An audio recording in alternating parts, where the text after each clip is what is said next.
Good morning sa lahat. Tara na't magbasa ng ating libro guys. Magandang balita, Biblia. Today is 26 April 2024. Nandito na tayo sa aklat ng Isaiah chapter 8. Babala at pag-asa. Pakisabayan ako ng basa guys para pare-pareho tayo dito matuto. Isaiah chapter 8 verse 1. Sinabi sa akin ni Yahweh, kumuha ka ng isang malapad na tapyas ng bato at isulat mo sa malalaking litra ang mga sumusunod. Kay Maher Salal Hasbaz.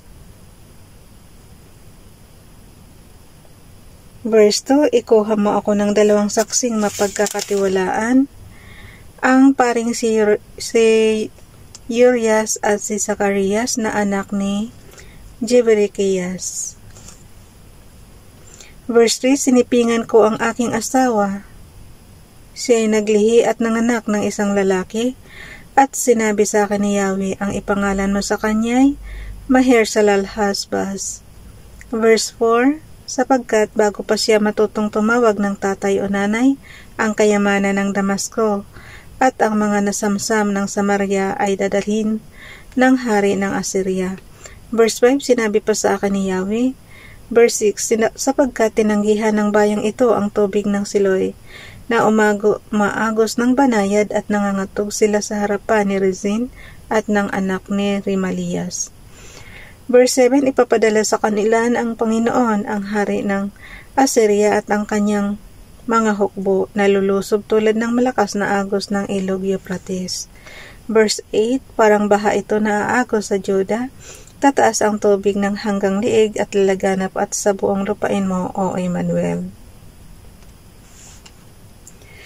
Verse 9, magsama-sama man kayo mga bansa ay mawawasak din kayo, makinig kayo mga bansang nasa malalayong dako, maghanda man kayo sa pakikipaglaban ay matatakot din kayo. Verse 10, magplano man kayo, tiyak na kayo ay mapibigo, magpulong man kayo, wala ring mangyayari sapagkat ang Diyos ay kasama namin.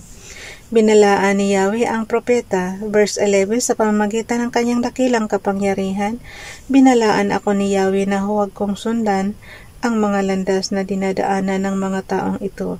Verse 12, sinabi niya, huwag kayong maniwala sa sabwatan na sinasabi ng bansang ito, huwag kayong matakot sa kanilang kinatatakutan. Verse 13, ngunit si Yahweh ang makapangyarihan sa lahat, ang dapat ninyong kilalanin, bilang banal siya ang dapat ninyong igalang at dapat katakutan. Verse 14, sa dalawang kaharian ng Israel, siya ay magiging isang santuaryo, isang batong katitisuran, bitag at patibong para sa mga naninirahan sa Jerusalem. Verse 15, dahil sa kanya marami ang babagsak, mabubuwal at masusugatan, marami rin ang masisilo at mahuhulog sa bitag. Babala laban sa pagsangguni sa patay. So huwag kayong sumangguni sa patay guys. Binalaan na dito. Isaiah chapter 8 verse 16. Ingatan mo at pagtibayin ang mensaheng ito para sa aking mga alagad. Verse 17, maghihintay ako kay Yahweh na tumalikod sa sambahayan ni Jacob at sa kanya ako aasa. Verse 18, ako at ang mga anak na kaloob sa akin ni Yahweh ay palatandaan at sagisag sa Israel mula kay Yahweh na makapangyarihan sa lahat na naninirahan sa bundok ng Zion. Okay, nasa Zion ba si Father God? Tingnan mo guys yung verse 18 oh. Isaiah chapter 8 verse 18, ako at ang mga anak na kaloob sa akin ni Yahweh ay palatandaan at sagisag sa Israel mula kay Yahweh na makapangyarihan sa lahat na naninirahan sa bundok ng Zion. Verse 19, kapag may nagsabi sa inyo sumangguni kayo sa mga espiritu na namatay at sa mga manghuhula, hindi ba dapat sumangguni ang mga tao sa kanilang Diyos at patay para sa mga buhay? Verse 20, ganito ang inyong isasagot, nasa inyo ang aral at tagubilin ng Diyos, huwag kayong makikinig sa mga sumasangguni sa Espiritu, ipapahamak lang kayo ng mga iyon. So, huwag makinig guys sa mga sumasangguni sa patay. Panahon ng kaguluhan, Isaiah chapter 8 verse 21, maglalakbay sila sa lupain na pagod at gutom na gutom, magwawala sila dahil sa gutom at susumpain ang kanilang hari at ang kanilang Diyos. Titingala sila sa langit at Verse 22, igagala nila ang kanilang mata sa lupa, ngunit wala silang makikita kundi kaguluhan at kadiliman, isang nakakatakot na kadiliman kung saan sila itatapon. Okay, Isaiah chapter 9, paghahari ng prinsipe ng kapayapaan. Isaiah chapter 9 verse 1, ngunit napawi na ang dilim sa bayang matagal nang namimighati. Noong mga nakarang araw, inilagay niya sa kahihiyan ang lupain ng Zebulon at ang lupain ng Naphtali. Ngunit sa panahong darating, dadakilain niya ang lupain ito, daanang mapapunta sa lawa sa ibayo ng Jordan, sa Galilean ng mga hintil. So, sa darating daw na panahon guys, dadakilain yung Kasi sabi ko nga sa inyo, lugar yan ng mga kumbaga sa yan na yung mga pangako ni Father God na lupa sa kanila na pinaghati-hatian ng mga anak ni Jacob, diba? So, yun na yan. Okay, ulitin ko yung Isaiah chapter 9 verse 1. Ngunit napawi na ang dilim sa bayang matagal nang namimighati. Noong mga nakarang araw, inilagay niya sa kahihiyan ang lupain ng Zebulon at ang lupain ng Naphtali. Ngunit sa panahong darating, dadakalain niya ang lupain ito, daanang papunta sa lawa sa ibayo ng Jordan, sa Galilean ng mga hintil. Verse 2, nakakita ng isang maningning na liwanag ang bayang matagal nang lumalakad sa kadiliman, sumikat na ang liwanag sa mga taong naninirahan sa lupaing balot ng dilim. Verse 3, pinasigla mo ang kanilang pagdiriwang, dinagdagan mo ang kanilang tuwa. Nagagalak sila na parang panahon ng anihan at parang mga taong naghahati-hati sa nasamsam na kayamanan. Verse 4, sapagkat binali mo ang pamatok ng kahirapan at mga bigatin sa kanilang balikat ay pinasan, pamalo ng mga api iyong binali tulad sa Midian na iyong ginapi. Verse 5, ang panyapak ng mga mandirigma at ang lahat na kasuotang tigmak sa dugo ay susunugin. Verse 6, sapagkat isinilang ang isang sanggol na lalaki para sa atin, ibibigay sa kanya ang pamamahala at siya ay tatawagin kahanga-hanga, tagapayo, makapangyarihang Diyos, walang hanggang Ama, prinsipe ng kapayapaan. Verse 7, magiging malawak ang kanyang kapangyarihan at walang katapusang kapayapaan ang ipagkakaloob sa trono ni David at sa kanyang kaharian. Itatatag niya ito at pamamahalaan na may katarungan at katwiran mula ngayon at magpakailanman. Isasagawa ito ni Yahweh na makapangyarihan sa lahat. Paparusahan ng Diyos ang Israel. Isaiah chapter 9 verse 8, nagsalita ang Panginoon laban kay Jacob sa kaharian ng Israel. Verse 9, malalaman ito ng lahat ng tao sa Ephraim at ng lahat ng naninirahan sa Samaria, ngunit dahil sila'y pangahas at tunay na palalo, sila ay nagsabi ng ganito.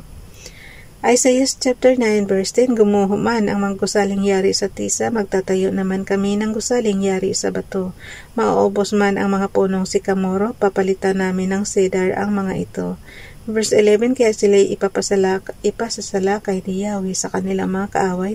Verse 12, ang Israel ay sasakmalin ng Syria mula sa silangan at ng mga Filisteo mula sa kanluran, ngunit hindi pa rin mawawala ang matindi niyang galit at patuloy pa niyang paparusahan ang bayan Israel. Verse 13, ngunit hindi pa rin magsisisi ang bayan kahit na sila'y paparusahan, ayaw talaga nilang magbalik loob, kayawin na makapangyarihan sa lahat. Isaiah chapter 9 verse 14, kaya sa loob lamang ng isang araw ay paparusahan ni Yahweh ang mga pinuno't mamamayan ng Israel para silang hayop na pinutulan ng ulot buntot. Verse 15, ang olay ang matatandang pinuno na iginagalang at ang buntot na may mga propitang bulaan.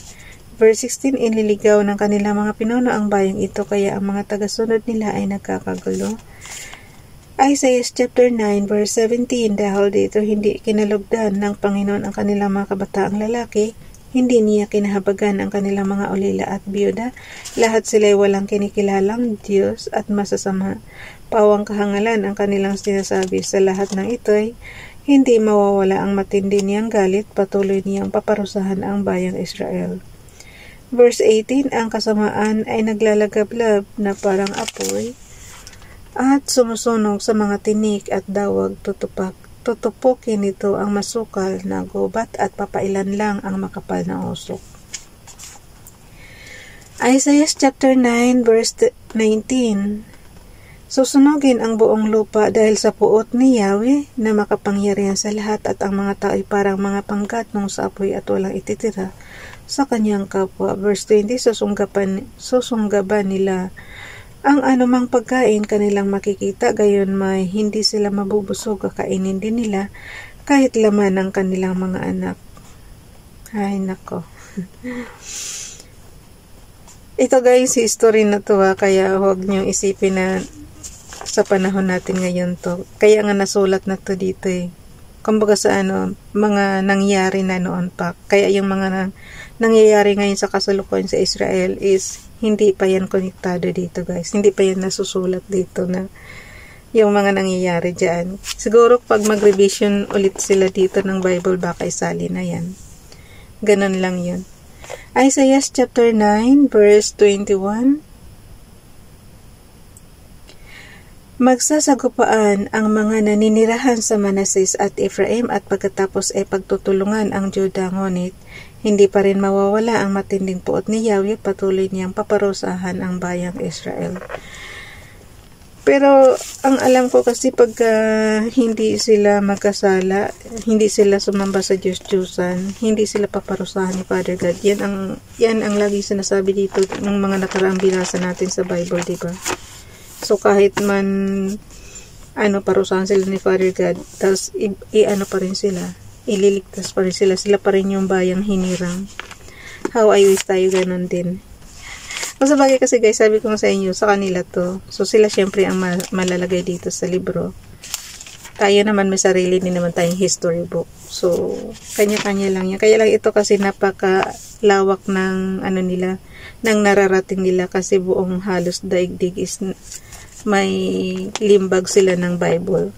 Kumbaga halos lahat ng bansa is may distribution sila ng aklat ng Bible. Syempre pag nabasa ng ng hindi taga-Israel,